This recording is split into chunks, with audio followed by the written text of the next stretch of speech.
بسم اللہ الرحمن الرحیم۔ آج ہم پڑھیں گے سورہ ہمازہ کے بارے میں،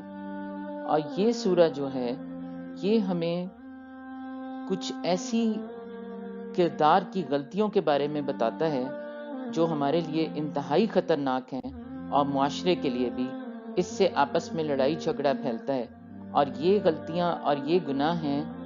بیک بائٹنگ اور سیلنڈرنگ، یعنی غیبت اور تانا زنی۔ تو اس حوالے سے ہم اس سورہ سے حاصل شدہ سبق کا مطالعہ کریں گے۔ مصحف میں قرآن پاک کے اندر سورہ ہمازہ کی ترتیب یہ ہے کہ یہ سورہ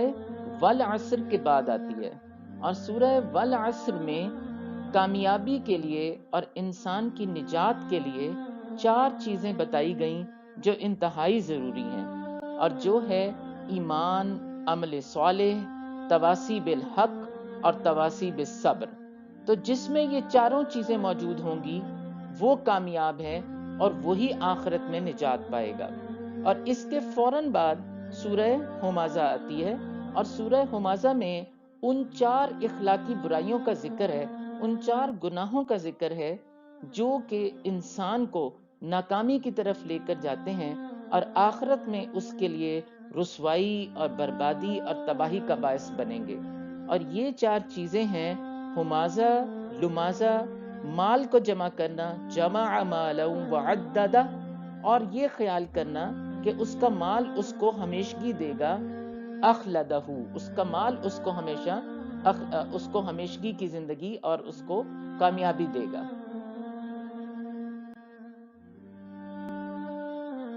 ہمازہ کہتے ہیں کسی کے پیچھے، کسی کی غیر موجودگی میں اس کی برائی بیان کرنا، یعنی غیبت کرنا یا بیک بائٹنگ جس کو کہا جاتا ہے۔ تو 2 دوستوں میں سے 3 دوستوں میں سے ایک موجود نہیں ہے اور باقی اس کی غیر موجودگی میں اس کا مذاق اڑائیں اور اس کے بارے میں باتیں کریں، تو یہ ہمازہ ہے۔ جبکہ لمازہ کا مطلب یہ ہوتا ہے کہ کسی کی موجودگی میں کسی کو ٹارگٹ کیا جائے، اس کا مذاق اڑایا جائے، اس کو طعنہ دیا جائے، اور اس کو سلینڈرنگ بھی کہتے ہیں۔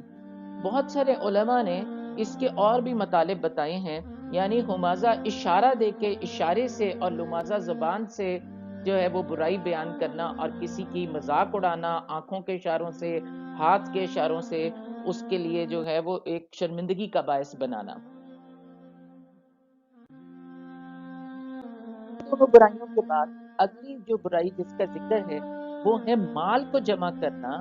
اور مال سے محبت کرنا۔ مال کی شکل سونا، چاندی، پیسے، دولت، ان کو ہر وقت گنتے رہنا اور اس فکر میں رہنا کہ یہ کیسے زیادہ سے زیادہ بڑھ جائے، اور اس خیال میں رہنا کہ یہ مال اور یہ دولت اور یہ جمع کی ہوئی ساری پونجی یہی مجھے سیکیورٹی دے گی اور مجھے اسی کے اندر حفاظت ہوگی، اور میں جتنے پیسے جمع کر لوں اتنا میرے پاس زندہ رہنے کے چانسز زیادہ ہوں گے اور میں زیادہ آرام اور آسائش کی زندگی گزاروں گا۔ جس شخص میں یہ چیز پیدا ہو جائے، مال کی محبت اس طرح کی پیدا ہو جائے، تو ظاہر ہے کہ وہ اس مال کو اللہ کی راہ میں اور اللہ کے بندوں پر اور ایون اپنی خود ذات کے پر بھی اور اپنی خاندان والوں کے پر بھی خرچ نہیں کرنا چاہے گا۔ جس دل کے اندر یہ برائیاں جمع ہو جائیں، جس دل میں یہ 4 محبتیں گھس جائیں، یعنی ہمازہ، لمازہ، جمع مالا و اخلدہ، اور اس کو یہ سمجھنا کہ یہ مال ہمیشہ اس کے ساتھ رہے گا، تو اس کا کردار یہ بن جاتا ہے کہ جس جگہ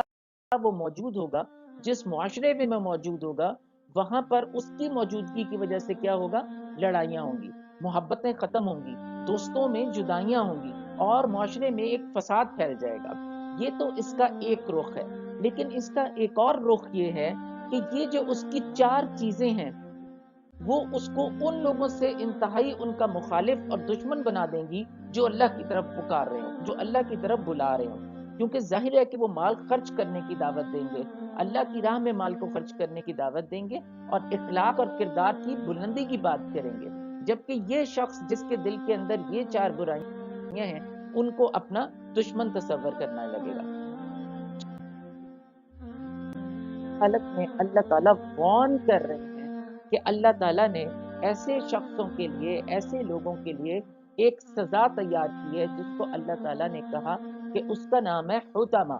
اور پھر اللہ تعالیٰ نے خود کہا کہ تم کیا جانو کہ حطمہ کیا ہے، اور حطمہ کا یہ بتایا کہ وہ ایک ایسی چیز ہے جو کرش کر دے گی، جو کسی چیز کو ریزہ ریزہ